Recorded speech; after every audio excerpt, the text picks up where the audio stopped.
Hello everyone. आज चाहिँ हामी क्लास 12 को युनिट वेब्स एन्ड अप्टिक्सको जुन एउटा च्याप्टर छ हाम्रो waves in pipes and strings, त्यसको एउटा टपिक छ velocity of transverse wave along stretch string. त्यसको बारे केही हेर्न गइरहेका छौँ। त्यो हेर्नुभन्दा अगाडि हामीले चाहिँ के बुझ्नुपर्ने हुन्छ कुराहरू। सो हामीलाई के थाहा छ त, भेलोसिटीको फर्मुला के हो? फ्रिक्वेन्सी इन्टु वेभलेन्थले के गर्छ त हामीलाई भेलोसिटीको फर्मुला जेनरली दिन्छ। सो यहाँबाट के देखिन्छ भन्दा हाम्रो वेभको भेलोसिटी भनेको चाहिँ फ्रिक्वेन्सी र वेभलेन्थमा डिपेन्ड हुन्छ भन्ने जस्तो देखिन्छ हैन। तर के हुन्छ भन्दा हामीलाई चाहिँ हाम्रो मिडियमको प्रपर्टिज जुन छ, मिडियमको प्रपर्टिजहरूले पनि धेरै कुरामा असर पारिरहेको हुन्छ। अब के हुन्छ भन्दा कुनै पनि वेभ एउटा मिडियममा ट्राभल गर्छ जहिले पनि हैन। सो मिडियममा ट्राभल गरेपछि त्यो वेभ के हो त, एउटा डिस्टर्बेन्स हो। यो डिस्टर्बेन्सले के गर्न सक्नु पर्यो, यो मिडियमको पार्टिकलहरू जुन छ त्यो पार्टिकललाई के गराउन सक्नु पर्यो, ओसिलेट गराउन सक्नु पर्यो। जस्तै यदि मैले चाहिँ साउन्ड ट्राभल गराउनु पर्ने छ, एउटा पोइन्ट ए देखि एउटा पोइन्ट बी मा साउन्ड ट्राभल गराउनु पर्ने छ भने यहाँ बीचमा के हुन्छ त, एयरको पार्टिकल्सहरू हुन्छ नि। सो यो एयरको पार्टिकल्सहरूले के बनाइरहेछ त, एयरको मिडियम बनाइरहेछ। अब एले एउटा साउन्ड पठायो भने यसले डिस्टर्बेन्स प्रोड्युस गर्न सक्नुपर्छ ताकि मेरो यहाँको पार्टिकलहरू ओसिलेट होस् र मेरो वेभ चाहिँ ट्रान्सफर हुँदै हुँदै बी सम्म पुग्योस् हैन। सो हाम्रो मिडियमको मास कति छ, इलास्टिसिटी कति छ, त्यो कुरामा एकदमै धेरै डिपेन्ड गर्छ। जस्तै तपाईले साउन्ड वेभको एक्जाम्पल लिनुहुन्छ भने साउन्ड वेभ चाहिँ कस्तो हुन्छ भने एकदम खादिलो मिडियम छ, एकदम पार्टिकलहरू नजिक नजिक छ भने के हुन्छ त, तिनीहरू एकदम छिटो ट्राभल गर्न सक्छन् किनभने त्यो मिडियम आफैमा धेरै इलास्टिक पनि हुन्छ। मास पनि खादिएको छ भने सपोज मासलाई के नहेरौँ, इलास्टिसिटी धेरै हुन्छ। इलास्टिसिटी धेरै भएपछि त्यो अगाडि छिटो ट्राभल गर्छ। तर त्यही कुरा मैले एयरमा गरेँ भने एयर मोलिकुल्सहरू टाढा टाढा हुन्छ। त्यो भएर के हुन्छ त, हाम्रो साउन्ड चाहिँ अलि ढिलो ट्राभल गर्छ। सो हाम्रो साउन्ड चाहिँ यो हाम्रो मिडियमको मास इलास्टिसिटी भन्ने कुराहरूमा डिपेन्ड गर्ने रहेछ। सो कति फास्ट साउन्ड ट्राभल गर्छ त्यो कुरा चाहिँ हामीले मिडियमको प्रपर्टिज अनुसार भेट्न सक्छौँ है। त्यही नै के हो त, velocity of transverse along stretched string.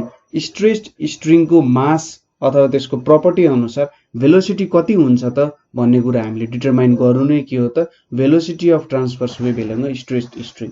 So यसको लागि हामी एउटा सर्टेड एक्सपेरिमेन्ट हेर्छौँ। यहाँनेरि के छ त भने यहाँनेरि हेर्नु त, एउटा वायर छ हैन। यो वायर छ, यो वायर मैले एबी भनेर रिप्रेजेन्ट गरेँ। एबीलाई मैले के गरेँ अरे त, यहाँनेरिबाट तन्काएको छु है। सपोज यो पोइन्टमा मैले ताने भने यसरी मैले माथितिर पुल गरेँ, पुल गरेर छोडेँ भने के हुन्छ त, यसले मलाई सर्टेन भाइब्रेसन दिन थाल्छ, एउटा पल्स दिन थाल्छ नि त हैन। स्ट्रेच स्ट्रिङ तपाईले सपोज एउटा स्ट्रिङलाई दुईटा ठाउँमा जोडिएको छ र त्यसलाई यसरी माथि तन्काएर छोड्नु भयो भने के हुन्छ त, त्यसले एउटा सर्टेन भाइब्रेसन दिन थाल्छ हैन।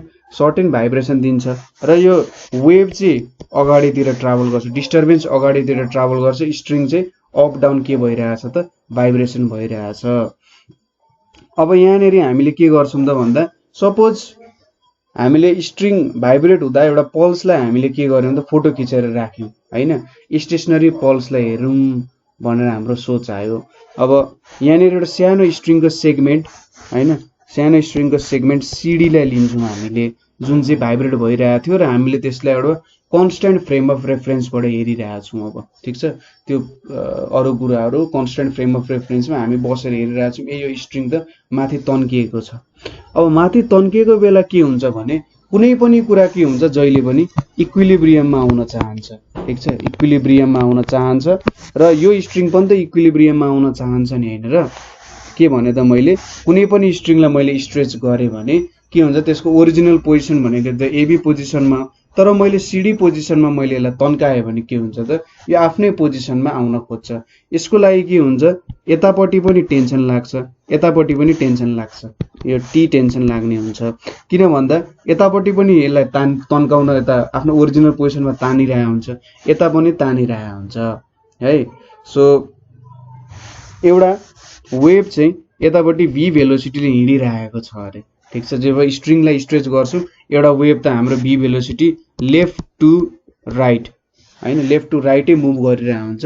एउटा वेभ चाहिँ लेफ्ट टु राइट मुभ गरिरहेछ र हामीले एउटा सर्टेन कन्डिसनमा के गर्यौँ त यसलाई ठ्याक्कै हाम्रो फ्रेम अफ रेफरेन्स कसरी राख्यौँ भन्दा यसलाई रेस्टमा राखेर हेऱ्यौँ भने यसलाई दुईतिर के गरिरहेको हुन्छ त फोर्स लागिरहेको हुन्छ हैन।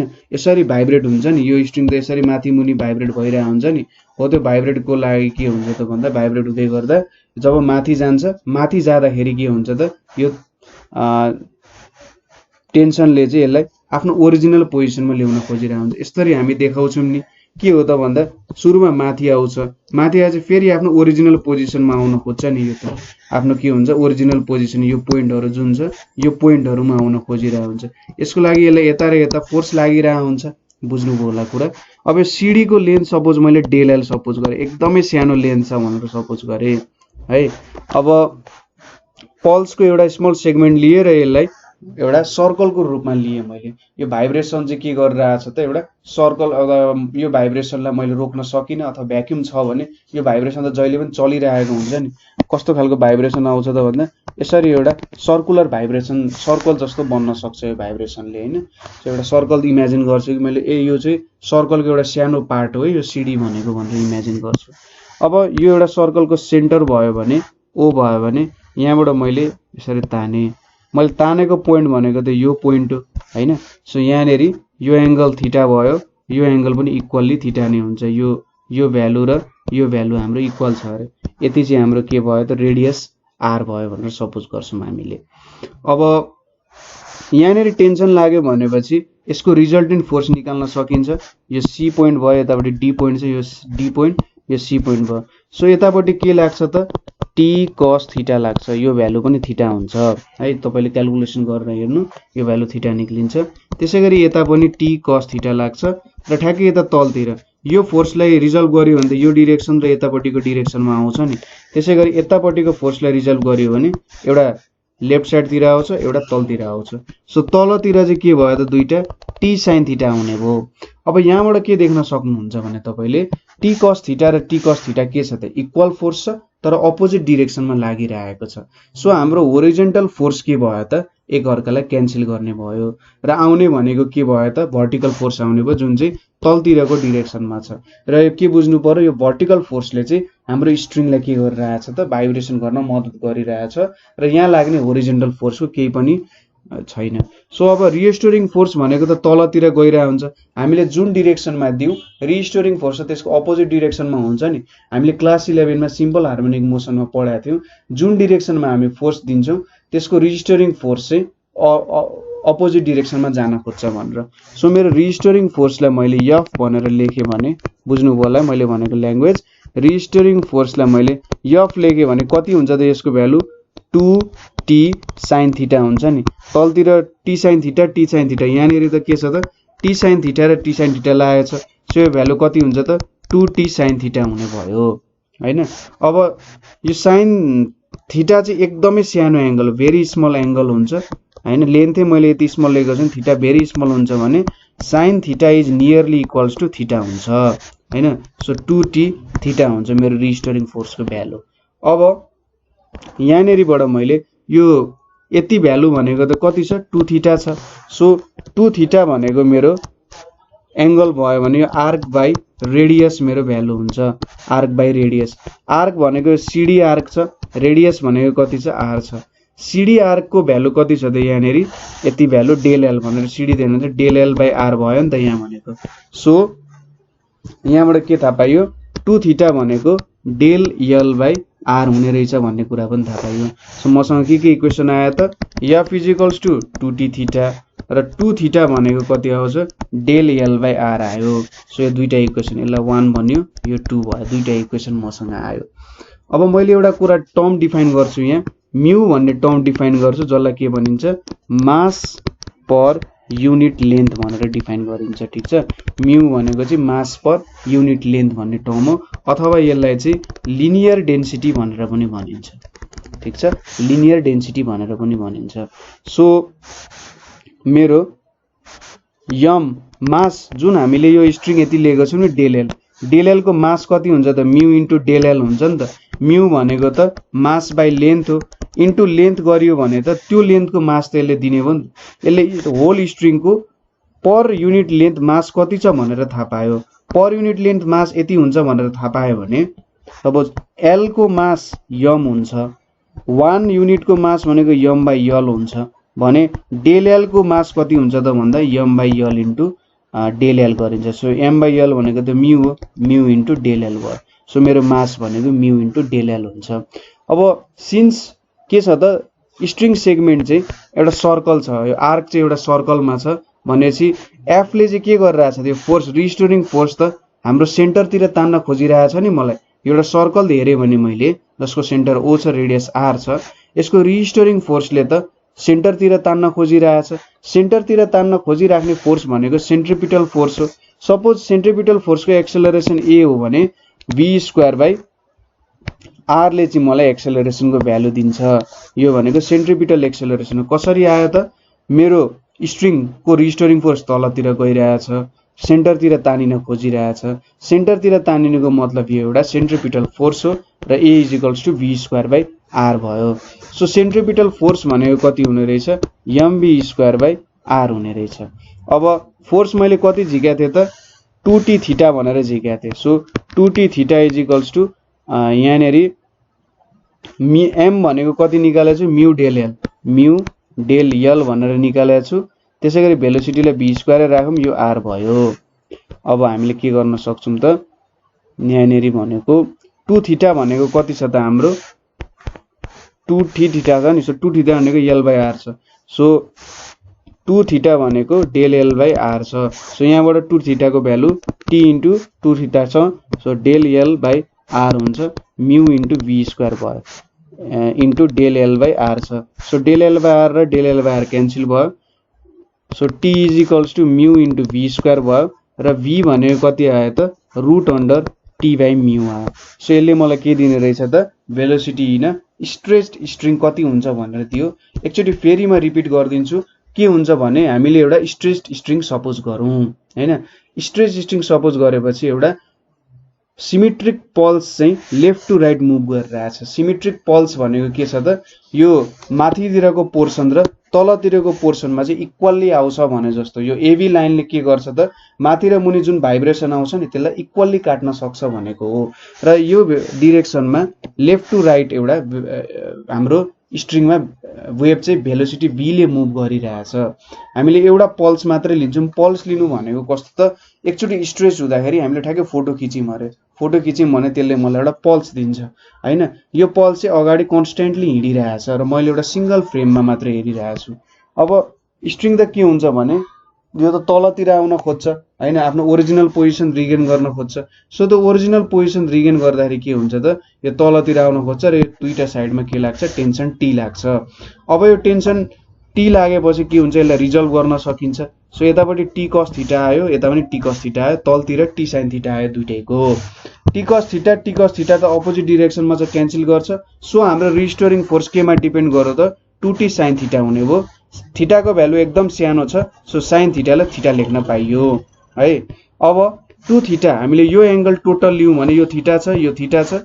2 थीटा लियौं भने आर्क बाई रेडियस हुन्छ। आर्क सीडी छ, सीडी को भ्यालु कति छ डेल एल छ र रेडियस भनेको त आर भन्ने भइहाल्यो। अब म्यू लाई मैले मास पर युनिट लेन्थ लिए भने यम भनेको के हुन्छ त यति पार्टको मास डेल एल को मासलाई मैले यम लिए भने त्यो मास भनेको म्यू इन्टु डेल एल हुन्छ। अब यो त एउटा मैले सर्कल लिएको छु, यहाँनेरि सर्कुलर पल्स लिएको छु पासिङ थ्रु स्ट्रेच स्ट्रिङ। अनि यो सेन्टरतिर जान खोजिरहेछ नि आफ्नो ओरिजिनल पोजिसन रिगेन गर्नु भनेको त सेन्टरतिर जान खोजिरहेछ भनेपछि एउटा सेन्ट्रिपिटल फोर्स हो। सेन्ट्रिपिटल फोर्समा एक्सेलरेसन केले दिन्छ त v स्क्वायर बाई आर ले दिन्छ हैन। So f is equals to m v square by R हुने भयो र फोर्स यो रिस्टोरिङ फोर्स 2t थीटा हुन्छ। यहाँबाट मैले भेलोसिटीको भ्यालु t बाई म्यू भेटे। सो यो v भनेको चाहिँ के हो त भेलोसिटी अफ पल्स, ठीक छ, भेलोसिटी अफ पल्स हो।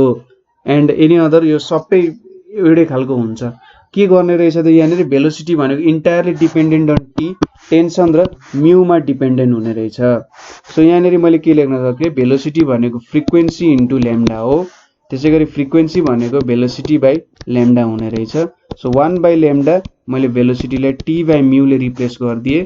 अब मैले के लिए हेरे त भन्दाखेरि यहाँनेरि एउटा ओपन एन्ड स्ट्रिङ भएपछि l को भ्यालु चाहिँ ल्याम्डा बाइ 2 हुन्छ हैन। So lambda is equals to 2l हुने रहेछ। सो ल्याम्डा को value 1 by 2l root under t by mu आयो यहाँनेरि। सो फ्रिक्वेन्सी भनेको कति आयो त 1 by 2l root under t by mu. यो भनेको हाम्रो फन्डामेन्टल फ्रिक्वेन्सी हो है। स्ट्रेच स्ट्रिङमा यो मेरो के हुन्छ त फन्डामेन्टल फ्रिक्वेन्सी हुन्छ। अब यो फन्डामेन्टल फ्रिक्वेन्सी मैले भेटे यहाँनेरि। अब एउटा सर्टेन फर्मुलामा डिराइभ गर्छु जुन चाहिँ हाम्रो न्युमेरिकलमा काम दिन्छ। Frequency is equals to 1 by 2l छ।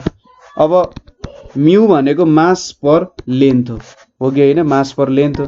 सो यहाँनेरि 1 by 2l t into l by m आइपुग्यो। अब मास भनेको के हो त डेन्सिटी इन्टु भोल्युम भनेर लेख्न सकिन्छ नि हैन। भोल्युमलाई के लेख्न सकिन्छ एरिया इन्टु लेन्थ भनेर लेख्न सकिन्छ। सो मैले यहाँ के लेख्छु frequency is equals to 1 by 2l t into l density into a into l। So l cancel भयो। अब यहाँनेरि एउटा सर्कल लिएको छु भने सर्कलको एरिया भनेको पाइ d स्क्वायर बाइ 4 लेख्न सकिन्छ। ठीक छ, सर्कलको area pi d square by 4। So frequency भनेको 1 by 2l t by rho into pi d square by 4 लेख्न पाइयो। So frequency is equals to कति लेख्न पाइयो 1 by 2l t into 4 by rho into pi d square लेख्न पाइयो। अब यहाँबाट म d र यो 4 निकाल्यो भने बाहिर f is equals to 1 by 2l into 2 by d by t by rho भनेर लेख्न पाइ पनि छ यहाँनेरि। सो देयरफोर फ्रिक्वेन्सी के पनि लेख्न सक्यो त फन्डामेन्टल फ्रिक्वेन्सी भनेको 1 by l d root under t by pi into density. यसले पनि मेरो फन्डामेन्टल फ्रिक्वेन्सी दिन सक्छ। यो चाहिँ तपाईले सर्ट क्वेसन र न्युमेरिकलमा यो भ्यालु धेरै सोधिरहेछ। सो यो चीज याद गर्नु होला र यति हो। जे होस् यसमा बुझ्नुपर्ने कुरा चाहिँ यति हो। सिमेट्रिक सर्कुलर पल्स भनेको चाहिँ के हो त भन्दा एउटा पल्स चाहिँ भाइब्रेट भइरहेछ, अप एन्ड डाउन भाइब्रेट भइरहेछ र त्यो अगाडि बढिरहेछ। एउटा वेभ भेलोसिटी वेभ चाहिँ अगाडि बढिरहेछ भेलोसिटी v ले र यसले एउटा सिमेट्रिक सर्कुलर पल्स दिन्छ जब भाइब्रेट हुन्छ स्ट्रिङमा। सो त्यही कुरा भन्न खोजा। सो यहाँनेरि हामीले velocity of transverse wave along stretch string हेर्यौं। कतै बुझ्नु भएन अथवा कतै प्रब्लम भयो भने भन्नु होला, म तपाईलाई हेल्प गर्न रेडी छु। सो आजको लागि यति नै। Thank you for watching.